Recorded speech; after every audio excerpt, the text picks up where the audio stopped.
जिंतूर तालुक्यातील करवली या गावात आलेले आहोत। या गावामध्ये हे दत्तराव डोंबे आहेत।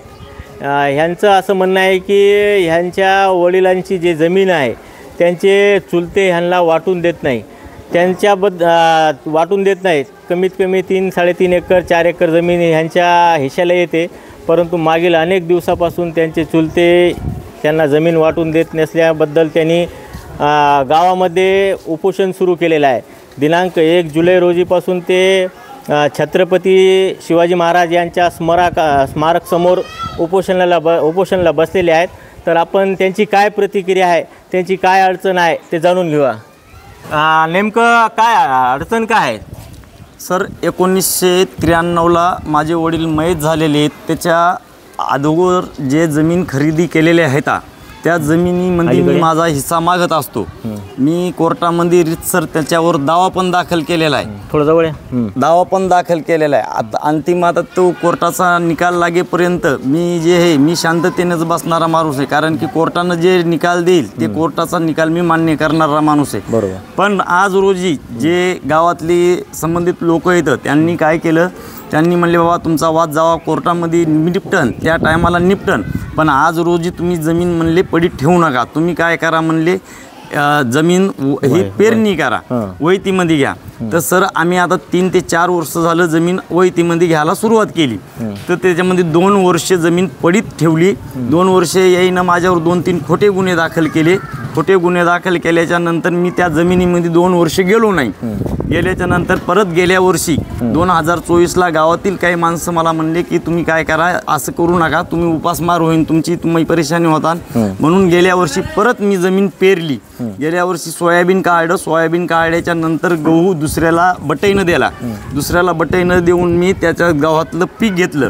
आज रोजी त्या माणसाच्या नावानं जमीन आहे, कारण की माझ्या वडिलाचं नाव येईनं कोणत्या सातबाराला लावलेलं नाही आणि कोणत्या फेरफारला लावलेलं नाही, कोणत्याच गोष्टी म्हण नाही।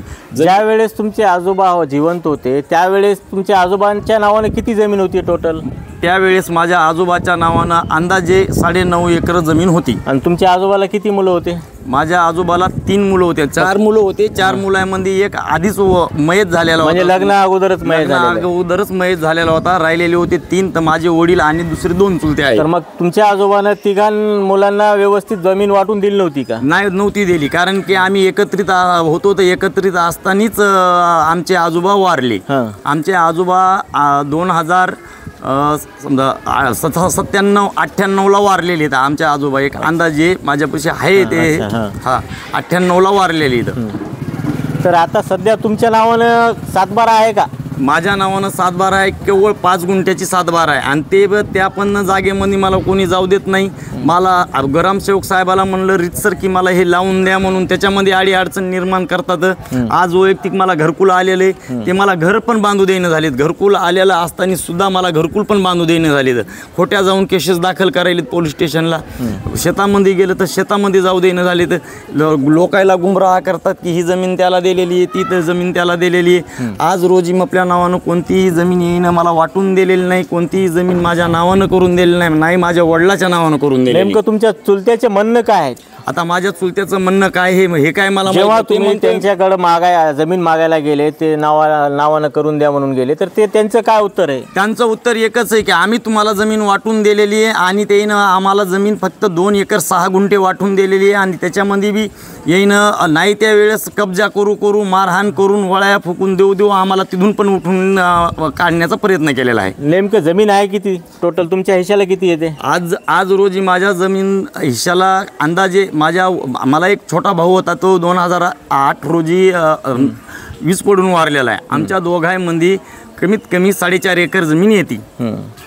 तर आता सध्या 4.5 एकर जमीनमध्ये तुम्ही किती वर्ष उत्पन्न काढलेले? त्याच्यामध्ये आम्हाला हा माणूस कधीच जाऊ देत नाही। आम्ही 1-2 वर्ष, ते 93 पासून 2 ते 4 वर्ष केवळ ठोक्या बटाईनं जमीन दिलेली आहे। आज रोजी मी स्वतः वैयक्तिक काम करायला असताना आज हा मला मारू शेतातून बाहेर काढून देतो। तहसीलदार साहेबाकडे मागणी केली तुम्ही?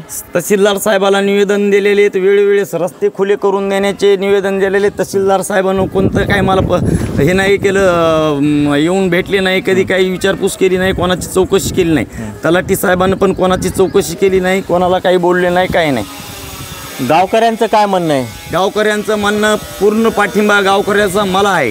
कारण की ते समोरचे माणसं कोणाचं ऐकत नाहीत. त्यांनी 2093ला आता तुम्ही शासनाकडे काय मागणी करणार? शासनाकडे माझी एकच मागणी आहे की माझी जे जमीन आहे आणि माझ्या वीज पडून मेलेला जे माझा भाऊ आहे त्याचा एक मुलगा आहे, त्याला आणि मला माझ्या हिश्श्याला जे 4.5 एकर जमीन येते आमच्या दोघांच्या, ती आमच्या दोघांची जमीन आमच्या दोघांना जागोजाग जे वाटणी करून देईन. झालं की काही ना काहीतरी भांडणं लावायचे, पळून लावायचं.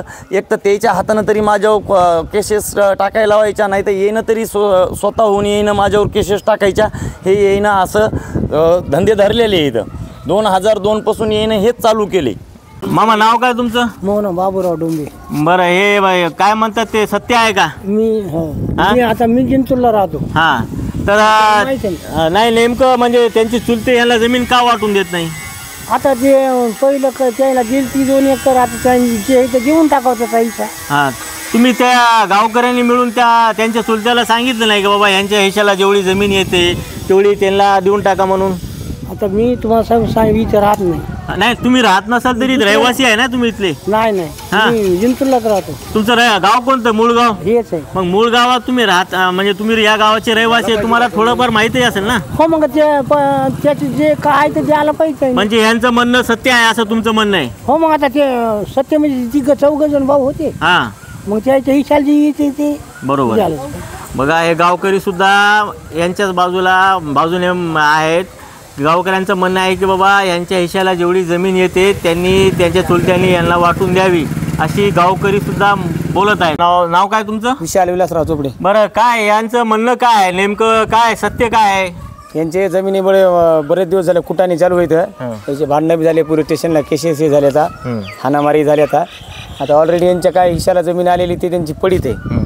आता माझे गावचा नागरिक म्हणून असं म्हणणं आहे की त्यांना त्याच्या गाववाल्यांनी सगळ्यांना प्रशासनाने त्याला न्याय देऊन त्याला रस्ता मोकळा करून त्याला त्याची जमीन वाला द्यायला पाहिजे.